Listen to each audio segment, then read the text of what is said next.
una agencia de publicidad puede ganar una cuenta por un toque creativo, pero la puede perder por falta de servicio. Porque Ok. tú lo vendes y la creatividad, el cliente dice, fabuloso, genio, ok, te compraron la campaña. Pero en el momento que el cliente te empiece a exigir servicio y te empiece a pedir textos y te empieza a pedir cumplimiento y no se lo puedes dar, se cae.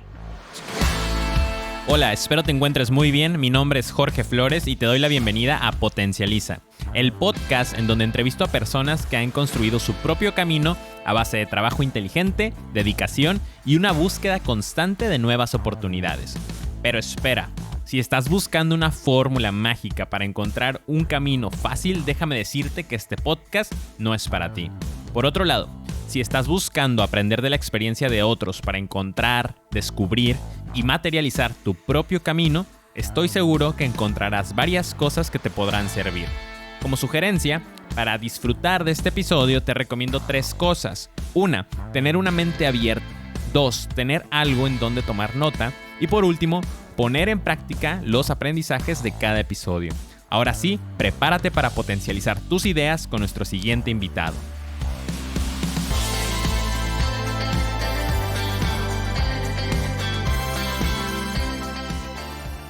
En el episodio de hoy tengo como invitado a don José Chicone. Don José Chicone es socio fundador de la agencia Medicis y cuenta con más de 35 años de experiencia en el campo de la publicidad, comunicología aplicada y mercadotecnia comercial. Platicándote un poco sobre él, don José nació en Buenos Aires, Argentina, donde desde los 15 años comenzó a trabajar en una agencia de publicidad en las áreas creativas, de redacción y diseño gráfico. Años después, y debido a nuevas oportunidades laborales, don José migra a la Ciudad de México y después a Tijuana, donde decide establecer su agencia Medicis Publicidad.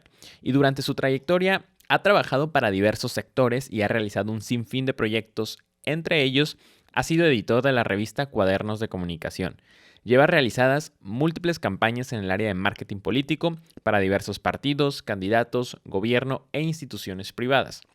Es colaborador semanal del grupo Uniradio y Radio Fórmula en sus programas de noticias local y columnista del periódico El Mexicano, donde lleva más de 500 artículos escritos. Es además articulista del periódico Infobaja y la revista Urbanus. Fue director creativo, guionista y productor de varios programas periodísticos y de entretenimiento en la televisión y la radio mexicana, y también cuenta con su propio podcast y programa para radio llamado Tango Sensei. Y en este episodio, don José y yo platicamos sobre su trayectoria y sobre cómo es iniciar una agencia de publicidad desde cero, qué estrategias debe implementar uno para retener a sus clientes nuevos, cómo mantener motivado a tu equipo y cómo hacerle para que tus clientes y prospectos perciban el valor de tu trabajo. Espero disfrutes este episodio tanto como yo. Te dejo con don José Chicone.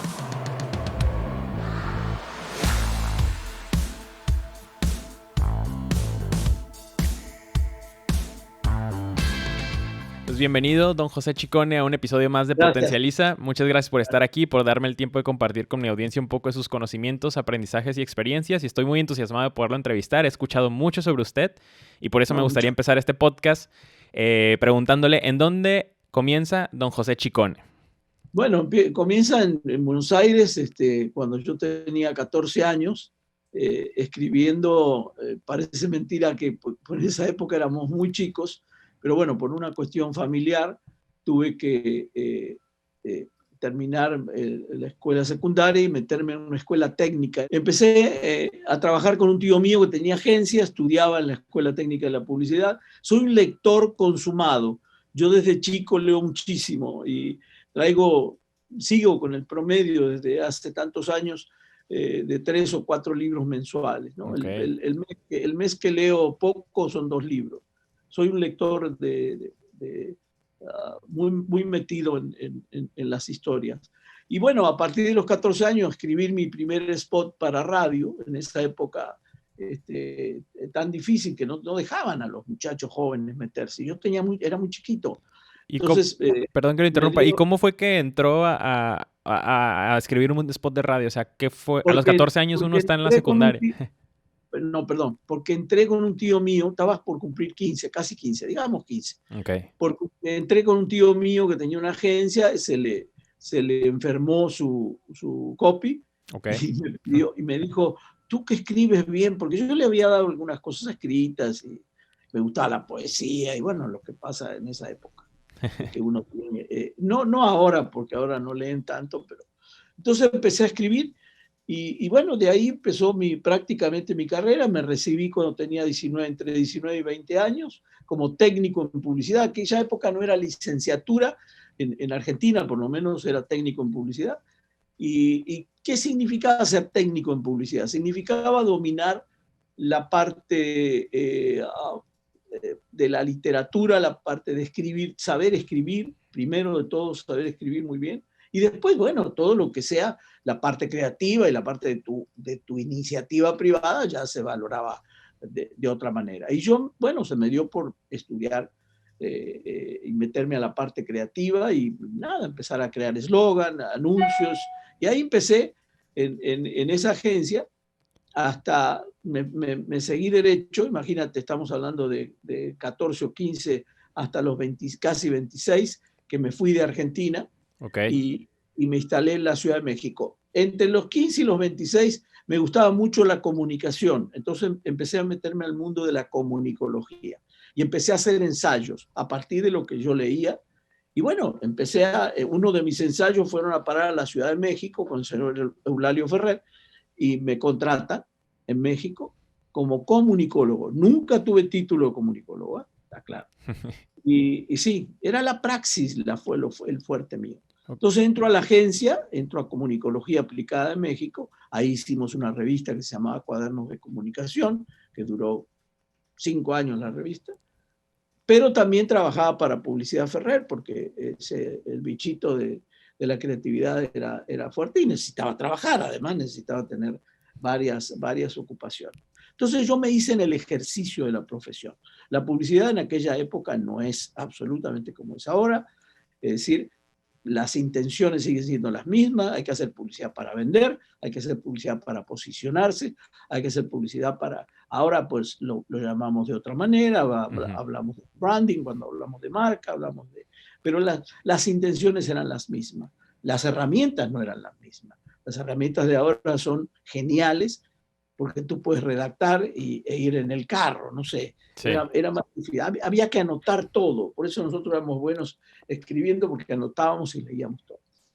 Okay. Era, insisto, Don otra José, época. perdón, Sí. ¿usted descubrió, digamos, su vocación cuando entró a trabajar ahí o ya sabía que usted quería dedicarse a estar en una agencia de publicidad? O sea, o ya Yo fue quería por ser necesidad que entró escritor. ahí y después ya se dio cuenta que eso sí era lo que se quería dedicar. Yo quería ser escritor, pero para ser escritor se necesita otra disciplina que yo no tenía. Es decir, la disciplina de un escritor, un buen escritor escribe mucho. Nosotros no nos damos cuenta cuando tenemos un libro en la mano, las horas, los días, los meses que pasó un escritor. Y para mí, y para mi edad, y para mi ímpetu, y para mi forma de ser, para mi electricidad, yo no podía perder tanto tiempo. Yo tenía que moverme rápido, yo tenía que hacer otras cosas. Como uno cuando tiene la edad tuya, por ejemplo, quieres hacer 20 cosas a la vez, Sí. ¿no? Tratas de hacerlas bien, pero bueno. Pero volviendo al terreno de la publicidad, pues en esa época era otros públicos, la masividad era como la de ahora, pero la recordación era mucho más alta que ahora. Por ponerte un ejemplo, tú creabas un eslogan y ese eslogan duraba 2 años, 3 años, 4 años. Hay eslogans de bancos o de, no sé, el brandy que tiene el don, del brandy Don Pedro, que duró 35 años o 30 años. No sé si me explico. Sí, sí, Ahora sí. es muy difícil que yo te diga a ti, a ver, dame un eslogan. A lo mejor te recuerdas el de Nike y el de... Pero es raro que recuerdes. ¿Por qué? Porque la atomización es tan grande que la recordación ha bajado mucho. Y te estoy hablando desde hace, quizás desde este siglo, o quizás 15 años para acá. Hay muchísimo mensaje, y la gente no puede retener los mensajes. Yo en la agencia aquí hacemos focus group para precisamente medir la recordación de productos, medir la recordación de una marca, de un eslogan, de una cartelera, y la gente trae una confusión terrible en la cabeza. Y te hablo desde un ama de casa, un profesionista, un político, gente dedicada a distintas carreras. no hay la recordación que había antes porque había menos mensaje, así de sencillo. Entonces ahora hay que agudizar mucho más el ingenio, hay que ser más corto, más conciso, más preciso, más impactante para que la gente recuerde lo que antes le quedaba bailando en la cabeza, o ya no te hablo de los famosos jingles de aquella época que los silbabas 20 años después. Sí, porque hay jingles en México, hay jingles memorables que la gente los recordaba 25 años después. Eso producía un halo alrededor de la marca,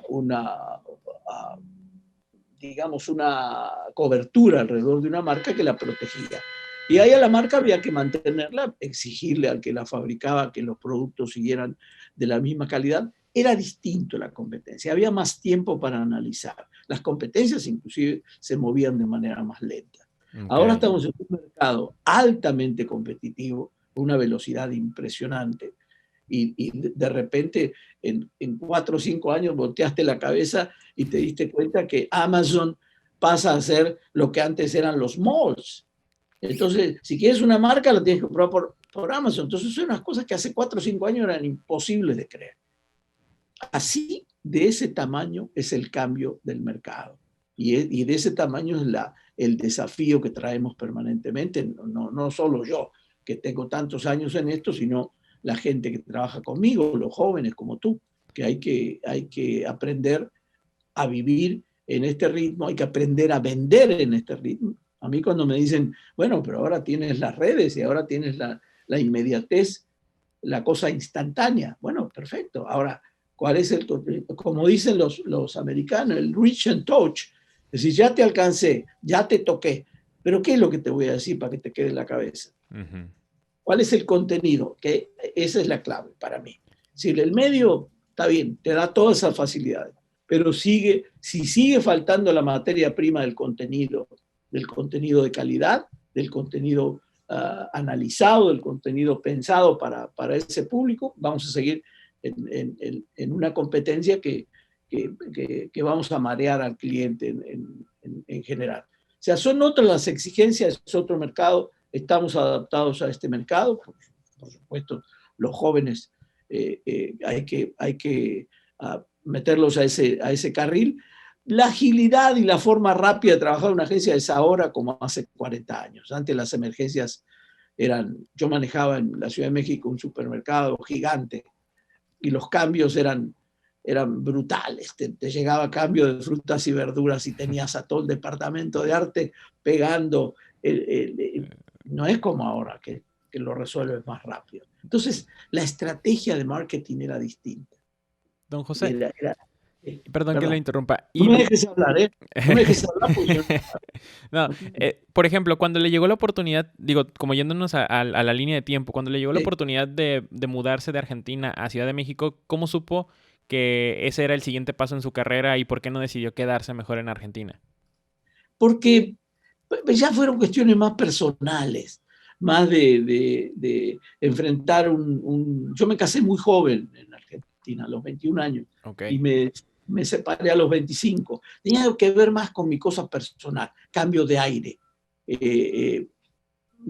otro golpe de aire. Cuando yo llego a México, la publicidad no estaba, desde mi punto de vista, en los fines de los años 70, no estaba al nivel de la publicidad de Argentina o de Brasil, por ejemplo. Okay. Nos llevaban mucha ventaja, hablando ya como mexicano, nos llevaban mucha ventaja. México empezó a crecer en publicidad a partir del mediado de los 80, donde empieza México a tener verdaderos creativos, genios, gente muy especializada en marketing. México creció muchísimo en ese terreno. Casi te diría al nivel, igual que al nivel futbolístico, que yo cuando llegué a fines de los 70 me parecía que eran malos todos los equipos. Y después ahora, en los 80, los 90, empiezas a ver un progreso impresionante y tenemos en México jugadores de exportación y eso. Sí. Antes era uno cada muerte, ¿no? De obispo salió un jugador. Ahora realmente pasa eso. En publicidad se mejoró muchísimo y estamos a nivel mundial donde me pongas. Y lo mismo que pasó con el cine, ¿no? Digamos, para hacer un parangón. Ok, y después de ahí de Ciudad de México, ¿cuánto tiempo se queda y cómo es que llega a Tijuana y decide quedarse en Tijuana? Me quedo en México. A los 5 años de trabajar en agencia puse mi propia agencia. O sea que Médicis, lo que es Médicis Comunicación ahora era Médicis Publicidad antes. Luego pasó. Eso fue en Ciudad de México. En la Ciudad de México. Y luego, después del temblor del 85, por ahí de mediados del 86, fines del 86, a principios del 87, un amigo mío que había venido a esta zona, que yo conocía esta zona, pero por el lado de Mexicali. Yo conozco todo México, afortunadamente. Yo trabajé en casi todos los estados. Y me llamó la atención porque yo no la tenía como una zona buena para la publicidad, no era un mercado apetecible para la publicidad. Y este hombre me dijo, no, precisamente por lo mismo, es un desafío, San Diego, Tijuana, Tijuana, San Diego. Y, bueno, me animé y puse la agencia, dejé la agencia en México con mi socio. Mi socio después la cerró 8 años más tarde, 9 años más tarde. Él duró todavía 9 años más con la agencia. También él se fue a Querétaro y yo me quedé aquí en esta zona y abrí la agencia aquí en Tijuana, y al 2 años, año y medio, abro la de San Diego.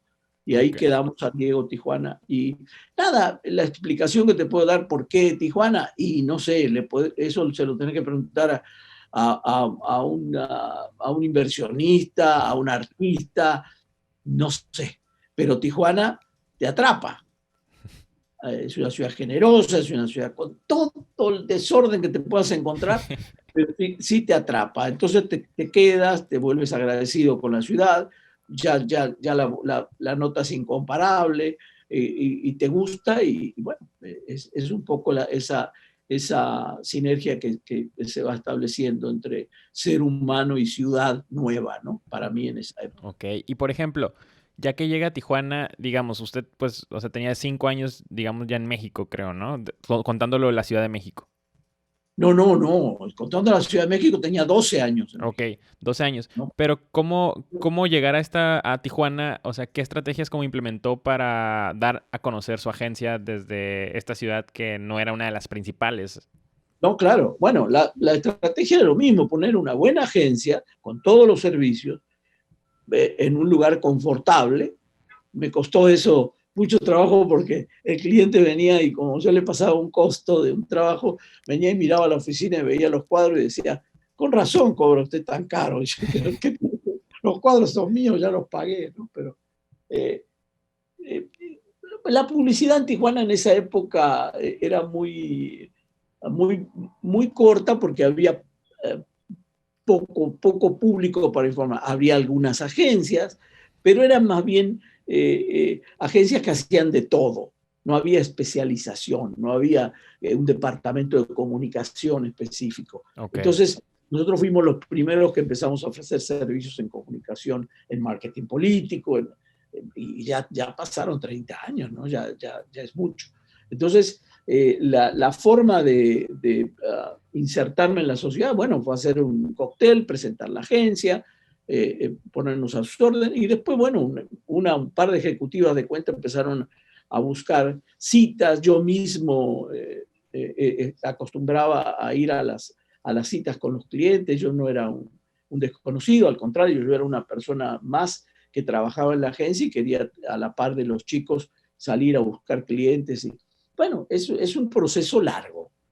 Es un proceso largo, un proceso que tienes que rendir examen permanentemente. Y los exámenes están centrados en ofrecer buen servicio. Acuérdate que una agencia de publicidad puede ganar una cuenta por un toque creativo, pero la puede perder por falta de servicio. Porque tú lo vendes y la creatividad, el cliente dice, fabuloso, genio, ok, te compraron la campaña. Pero en el momento que el cliente te empieza a exigir servicio y te empieza a pedir textos y te empieza a pedir cumplimiento y no se lo puedes dar, se cae. Entonces, esta agencia está fundada básicamente en el concepto servicio. Es una agencia de servicios publicitarios. Si yo no soy capaz de darte un buen servicio, por más creatividad que tenga, la creatividad es efímera, el producto se acabó, la gente no. Si no le das un servicio a todo eso, es como si el cliente fabrica un producto y no le da el mismo estándar de calidad al producto durante tiempo. Se va a caer y el público es sabio, el público va a decir, ya no compro esa mantequilla, ya no compro esa leche o lo que sea.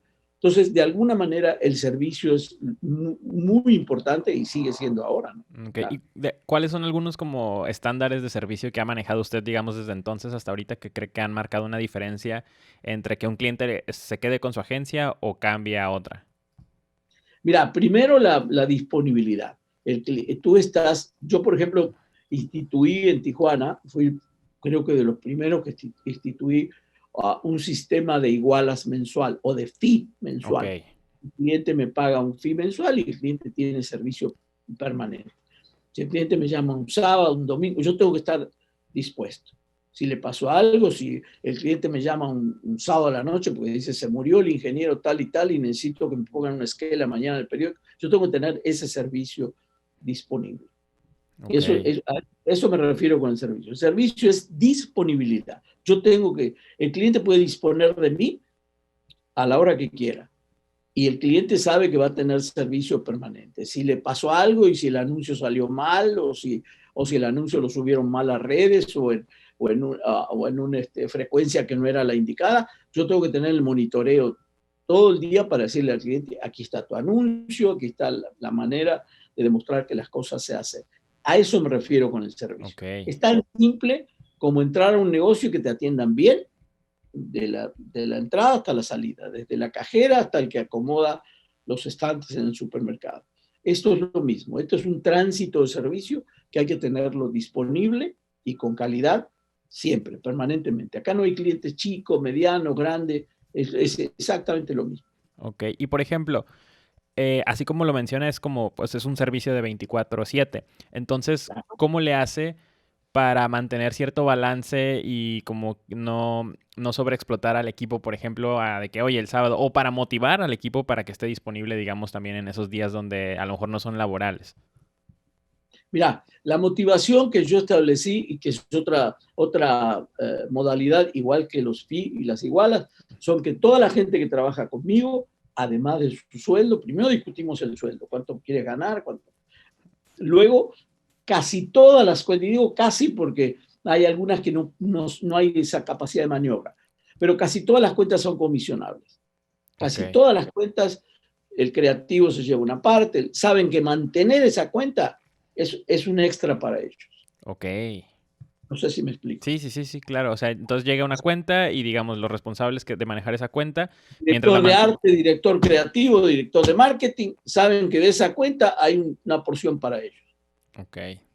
Y me ha dado resultado. La gente se preocupa, la gente se moviliza, se estimula, porque la gente también tiene que estar bien pagada, porque si no, esa es una lucha con el cliente. Cuando el cliente dice es caro, es barato, ¿qué es caro? ¿Qué es barato? Que te atiendan bien, que te siempre tengas disponibilidad, o es caro el precio, o se te hace caro el precio. Por ejemplo, perdón, hablando de eso, de cómo le hizo cuando iba empezando para que el cliente percibiera el valor del servicio, y más cuando uno va empezando, como para poder cobrar ese extra, para poder también dar comisiones incluso a su equipo de trabajo. Me costó mucho trabajo. Sinceramente me costó mucho trabajo. La gente insistía, el cliente, en que le cobres por chamba, por trabajito, no por igual. Me costó mucho trabajo.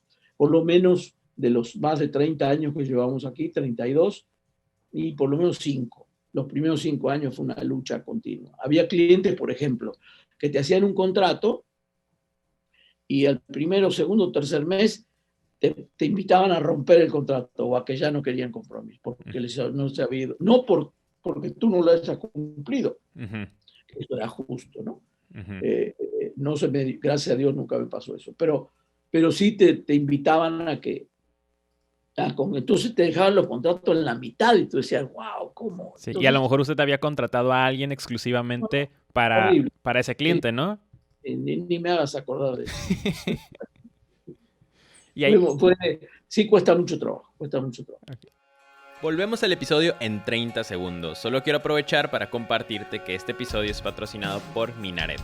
Minaret es una casa productora en Tijuana que nos ayuda con la producción del podcast, diseño gráfico, fotografías, videos y estrategias digitales.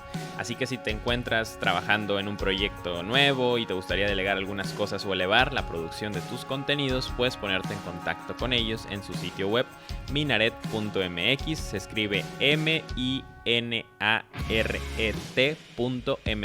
como minarete sin la última E. Y ahora sí, continuamos con el episodio.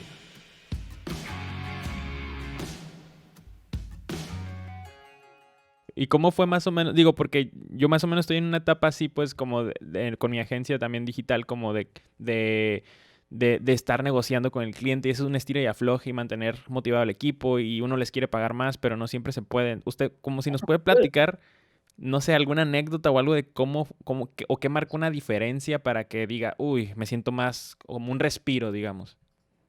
Mira, lo primero es demostrarle al cliente que lo tuyo es distinto, que lo tuyo tiene calidad, que lo tuyo, a partir de la primera observación que tengas de una cuenta, o a partir de un brief, o a partir del conocimiento con el cliente, y después hacer una presentación. Yo he hecho muchas presentaciones que no he cobrado por eso, Okay. pero la presentación es como el enamoramiento del cliente, como que el cliente sienta que pasas a ser, por esa iguala, pasas a ser parte de su personal, nada más que por afuera, ¿no? Uh-huh. Pero, entonces te siente como de él. Ese es un poco el mensaje. No hay ninguna receta infalible, Jorge. Hay que trabajarla y hay que hablar con el cliente y explicarle por qué tú le puedes dar un servicio único o por qué no es lo mismo cobrar 5,000 pesos por mes por un servicio de redes que 25,000, que es lo que se debe cobrar. Uh-huh. Y aquí estoy tocando un punto actual. No puede ser. No puede ser. O sea, no, que el chavo que me cobra 5,000 no tiene estructura. No, si no tiene estructura, no te puede dar servicio. No sé si me explico. Sí, exactamente. Claro, pero el cliente no lo sabe, el cliente está mal acostumbrado, no le da valor a esas cosas. Acuérdate que lo nuestro todavía es discutible. Todavía un cliente te quiere cambiar un texto, un cliente te quiere cambiar un color, un cliente... No hay el mismo respeto que a un arquitecto que no le puede decir, ponme la ventana atravesada porque te va a decir que no, o a un ingeniero, la construcción va a ser no, o a un médico recetarlo, no, Ajá. ¿no? Más bien vas a que te receten. Bueno, lo nuestro es más, nuestra profesión invita a la invasión. Se invaden fácil, Uh-huh. fácil. La hija del dueño de no sé qué porque no le gustó el color. La otra, o viene una señora como una vez a mí, una anécdota de una ciudad, me dijo, está bonito el logotipo, pero yo quería colores más frescos. Yo dije, bueno, vamos a ponernos de acuerdo. Para mí fresco es una lechuga, por ejemplo. Entonces tendría que ser verde. Ah, no. Bueno, entonces explíqueme qué es fresco para usted. Imagínate la confusión que te crean. Sí. Entonces, esa cuestión de situar al cliente a veces se vuelve tirante. Tienes que tironear, a veces se rompe, a veces tienes que tener muchísimo cuidado para explicarle al cliente que tú estudiaste para eso, Uh-huh. trabajaste para eso, practicaste para eso. No sé si me explico. Sí. Mientras el cliente seguía vendiendo su producto o lo que fuere, o fue a Europa a tomar modelos, tú estabas estudiando cómo venderle su producto. Entonces, hay que respetar la profesión. Si no sabemos dignificar la profesión haciéndola respetar, no va a funcionar. Porque uno dice, bueno, está bien, en vez de 25 me quieren dar 14, ¿no? Pero, y bueno, lo necesito los 14, entonces me voy para adelante. Uh-huh. Pero creo que hay que pelear por eso. Y te aseguro que yo las pasé muy mal, muy mal. Pero gracias a Dios hice entender de a poquito a los clientes que había que tener respeto por nuestra profesión. Es lo que le iba a preguntar, que de qué manera, digamos, suavizada o políticamente correcta les ha hecho saber ese reconocimiento, que lo reconozcan más bien los clientes, esos límites también hasta dónde y que reconozcan la autoridad del creativo, pues a pesar de que se puede cambiar tan fácil y que siempre alguien tiene como la opinión correcta. ¿Usted cómo ha manejado eso sin dañar como... Ya ve que aquí en México también la gente es muy sentida, entonces sin No, dañar eso. lo entiendo perfectamente y yo uso manitas de terciopelo, claro. No, claro, yo entiendo eso. Y así trato, y siempre con respeto, ¿eh? Porque tú puedes ser firme en tu determinación, pero con respeto. Siempre con respeto, respetando al cliente. No, yo creo que la mejor manera de convencerlo es cuando vean tu ingenio, cuando vean tu forma de trabajar, cuando vean que tu frase realmente es potente, cuando vean que tu fundamentación tiene lógica. Yo no sé, pero tuve clientes como el caso de una división del grupo Bachoco, que Okay. era Vinfos, que era vitamina, minerales y fosfatos. Es un producto dificilísimo porque es parte de un alimento que le das a los pollos, a los puercos, hasta al ganado. Es roca fosfórica, es complicadísimo para hacerlo comercialmente apetecible. Okay. Pues lo hicimos. ¿Cómo lo hicimos? ¿Cómo un ingeniero podía escucharte con atención que tú podías llevar esa roca fosfórica envasada para que te la compraran para criar puercos o para criar pollos?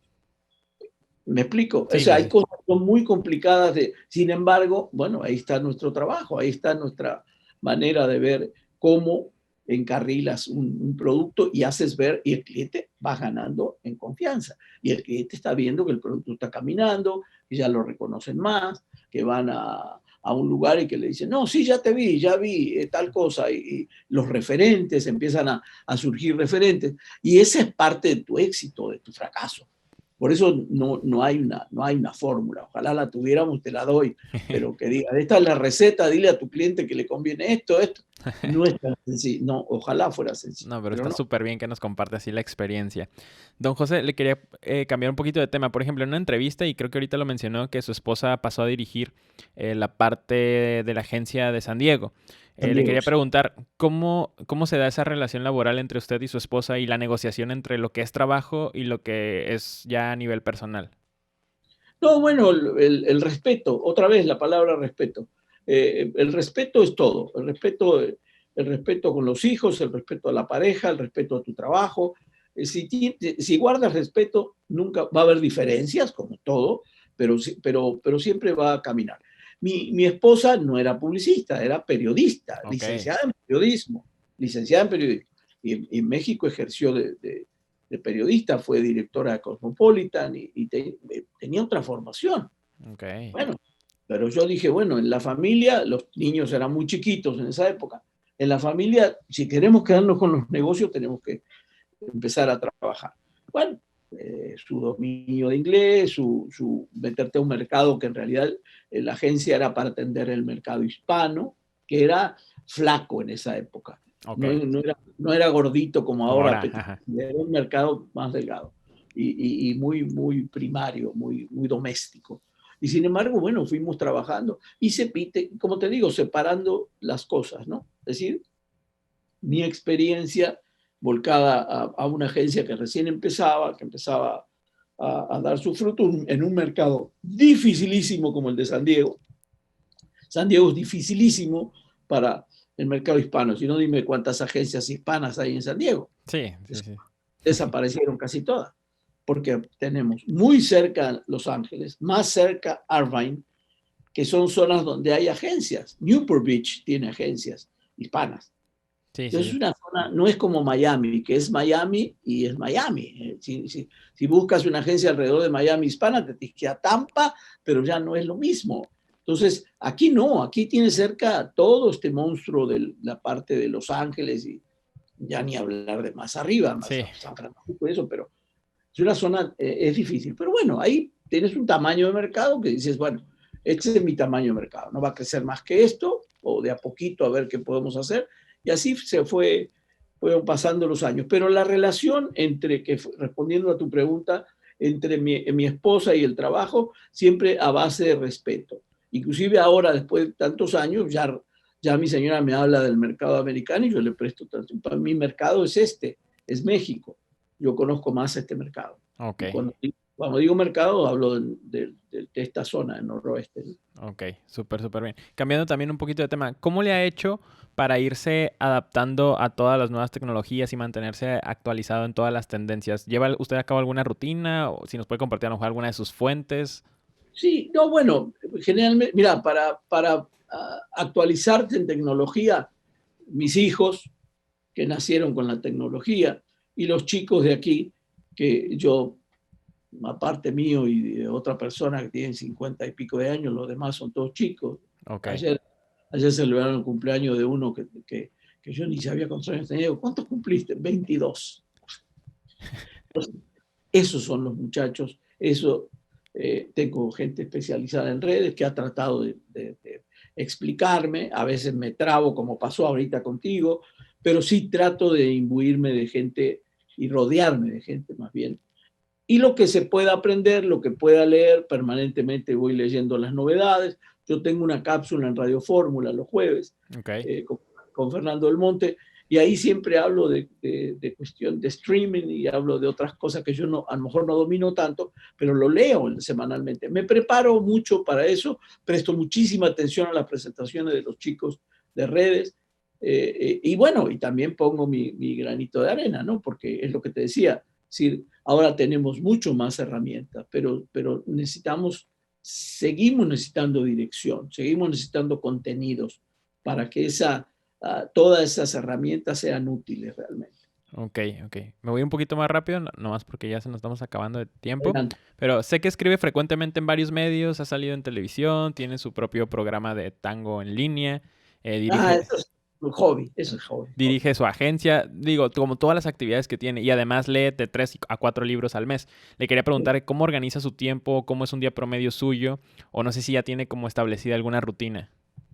No, las rutinas ahora, Jorge, se rompen muy rápido porque antes uno podía ser rutinario, ¿no? Pero ahora estableces una rutina y no sé, se te atraviesa una pandemia y se te fue al diablo la rutina. O sea, no, trato de organizarme todos los días para hacer todo. Sí, la colaboración Radio Fórmula, escribir para el Infobaja, a veces algunos artículos para Newsweek, tener mi programa de televisión que va a cumplir 5 años en TV Azteca sobre la mesa, y además el hobby que hago los sábados y grabo los sábados en San Diego, un programa de tango, porque me gusta el tango, porque soy un estudioso del tango, y eso es como la verdad es un divertimento para mí, no lo tomo como parte del trabajo, pero el trabajo diario sí, soy organizado y creo que de esa manera puedes cumplir y decir hasta aquí puedo, hasta aquí no tomo cosas que no puedo hacer, evidentemente, Ok,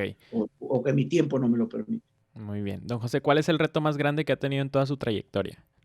El reto más grande fue mantener la fuente de trabajo, mantener la agencia, pero más que por cuestiones de ego, no, mantener una fuente de trabajo, crear en esta agencia, ahora somos 14, pero fuimos 25 Ok, cuando los respiradores de los dibujantes estaban así, que ahora lo haces en una computadora o lo hacen dos, el trabajo que hacían 6 o 7.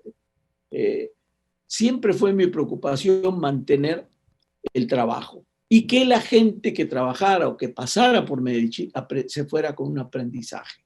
Creo que la gran mayoría que pasaron por aquí, y me estimula mucho y me halaga cuando escucho que dicen, no, trabajé en Medici, aprendí. Esa fue mi mayor. Lo del posicionamiento como agencia o del trabajar el branding de la misma marca de Medici, bueno, sí, sí, por orgullo profesional y personal me gusta, claro, pero no es mi objetivo. El objetivo es mantener fuente de trabajo y que la gente que pase por aquí aprenda. ok. Y claro, atender al cliente y que el cliente también quede. Hoy le decía en la mañana a una persona, dice, mira, yo hago de los clientes amigos, aunque ya no sean clientes. Ok, Yo tengo ex clientes que son mis amigos y que nos hablamos y que comemos. Y eso creo que es maravilloso, ¿no? Y decir que algo hiciste bien, algo estuvo bien.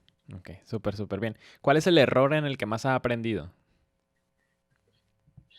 Yo creo que en la parte, el error donde me aprendió en la parte contable.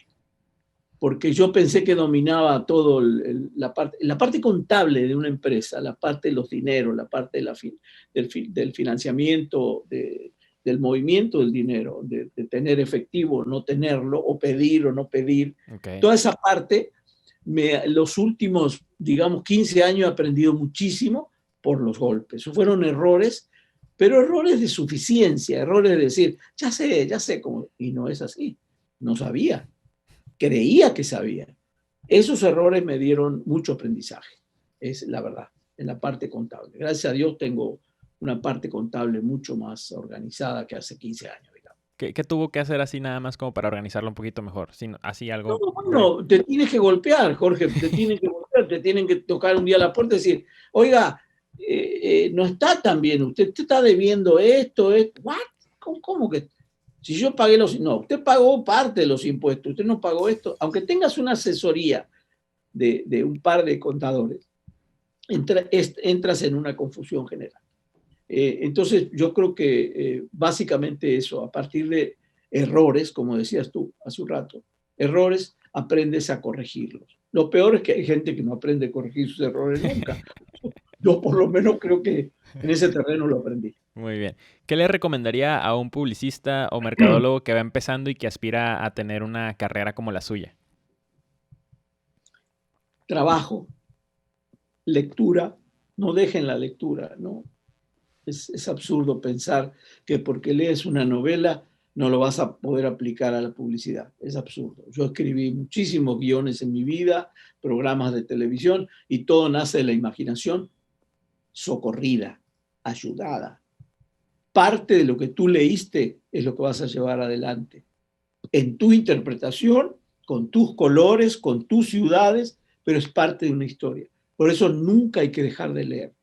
Mentira que si lees novelas no lo vas a aplicar nunca a tu profesión. Es un absurdo. Todo lo que cultivas leyendo lo vas a aplicar. Esto te lo digo con conocimiento de causa, y he hablado con actores, con directores de cine, con gente de teatro, y todos me han dicho lo mismo. A partir de ahí nace todo. Entonces yo, la mejor recomendación es esa, que lean, que por supuesto que estén al día, como el caso tuyo, al día en toda la tecnología, y que no pierdan de vista lo que es el servicio, lo que platicábamos recién. El cliente lo que busca es en ti, es un apoyo, y que tú lo ayudes a salir adelante. Al fin de cuentas, la fórmula va a seguir siendo la misma, o el objetivo más bien es el mismo, vender. Ok. Vender, posicionar un producto, es vender, que la gente se acuerde del producto y lo vaya a comprar. No, no hay mayor bronca ahí. Lo que sí es cuestión de ser consecuente con lo que uno vende, ¿no? Ok. Hablando de los libros, ¿cuáles han sido algunos ya sé que ha leído muchísimos, pero digamos, si Sí. pudiera elegir 3 que han marcado un antes y un después en su vida, ¿cuáles serían algunos de ellos? Mira, te voy a citar, sí, te voy a citar así al aventón, el Aleph Ok. de Jorge Luis Borges, que para mí es Rayuela, que es otro libro que también te sacude mucho y te ubica mentalmente. Y después, bueno, Gabriel García Márquez, que había que recorrerlo, había que meterse. Y al que le gusta la poesía, a mí, yo no soy amante de la poesía, y sin embargo he leído desde Neruda hasta Miguel Hernández, pero eh, digamos, 3 autores, para no hablar de libros, porque ahí Ok. ya, 3 autores: Borges, Cortázar y Gabriel García Márquez. Eso Perfecto. sería.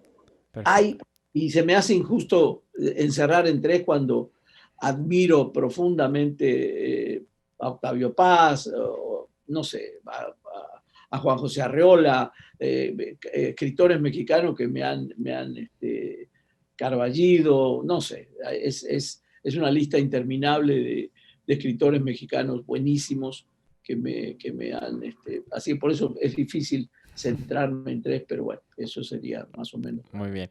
¿Cuáles son 3 reglas o valores que ha tenido con usted mismo que cree que lo han ayudado a llegar hasta aquí? Bueno, primero el respeto que te dije, el respeto es un valor inconmensurable. Cuando uno falta el respeto a su gente, cuando falta el respeto al cliente por atrás, porque nunca le falta el respeto al cliente de frente, porque sabes que pierdes la cuenta. Pero sí, entonces no. El respeto es uno de los valores que a mí me parece. La honradez, o sea, nada que no es tuyo debes tomarlo, nada.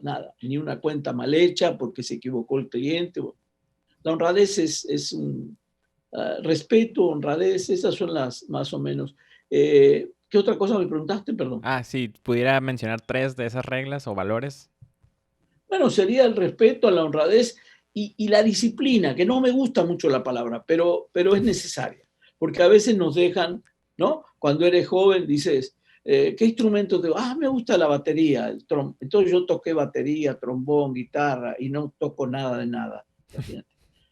Por indisciplinado, ¿no? Por querer. La disciplina es importante, que alguien te diga, a lo mejor con alegría, con gusto, con respetar un poco eso y la vocación que uno, tú conocerás, como lo conozco yo, gente que estudió medicina y termina siendo pintor, o gente que estudió arquitectura y termina siendo publicista, porque al final la vocación lo llevó hasta ahí. La vocación es otro de los factores que hay que respetar en la vida, ¿no?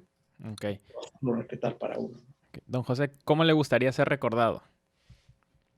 Como un hombre que trabajó en publicidad, que ayudó a muchas empresas y que muchas empresas me dieron el beneficio de contratarme, pero como un hombre que toda la vida luchó y seguiré hasta que me muera, pregonando la cuestión del servicio, es decir, como un hombre que le gusta su trabajo, como un hombre enamorado de lo que hace, y como un hombre que se levanta con las mismas ganas todos los días, ¿no? Tengas o no tengas cliente, porque a veces te encuentras con decir, ¿y a quién? Si no tengo cliente. Bueno, me pongo a escribir, no sé, pero sí, simplemente como un ser humano chambeador, estudioso de muchas cosas y como un self-man. mucho que se hizo, pero nada más. Y que un buen padre, un buen, como le digo a los católicos, que a veces no les gusta, o a los curas, ¿no? Es decir, la manera de acercarse a Dios no es nada más ir a la iglesia y después sacudirse las plumas y hacer maldad y media, no. La manera de acercarse a Dios es siendo un buen amigo, un buen padre, un buen patrón o un buen empleador. No me gusta la palabra patrón. No sé, hay muchas maneras más positivas de acercarse a Dios. Ser un buen padre, sobre todo, ¿no? La familia y todo eso. Así que, pero no soy ejemplo de nada, nomás porque me lo pregunto. Muy bien. Muchísimas gracias, don José, por haberse dado el tiempo de estar aquí en Potencializa. Me queda la última pregunta que le hago a todos mis invitados, que es, ¿cuál es su frase favorita? Y no tiene que ser una frase romántica o como sea, sino algo que usted se repita recurrentemente a lo largo de su vida. Caray. Híjole. O alguna que se le haya quedado grabada de sus papás. La frase, sí, de un poeta argentino, que decía, un padre que da consejos, más que padre, es un amigo. Siempre me quedó eso a mí en la cabeza. El consejo de un padre lo tienes que oír como amigo, porque si lo escuchas como consejo de padre, guarda mucha rigidez. Entonces, para que sea esa es una frase que se me ocurre que me quedó muchos años en la cabeza. Gracias por escucharnos. Esto fue Potencializa con José Chicone. Y hasta aquí mi episodio con José Chicone. Si te gustó el episodio, no olvides compartirlo con alguien a quien le pueda servir. De igual manera, si quieres dejarnos algún comentario, puedes hacerlo por medio de Instagram, Facebook, YouTube y Apple Podcast. Esto nos ayuda mucho para que nuestros invitados puedan conocer sus comentarios. Y por otro lado, te recuerdo que si estás interesado en lanzar tu podcast, sigue disponible nuestro curso de Lanza tu Podcast en una semana. Te dejo el link en la descripción de este episodio. Y gracias por escucharnos, de verdad, muchas gracias. Nos vemos el siguiente lunes.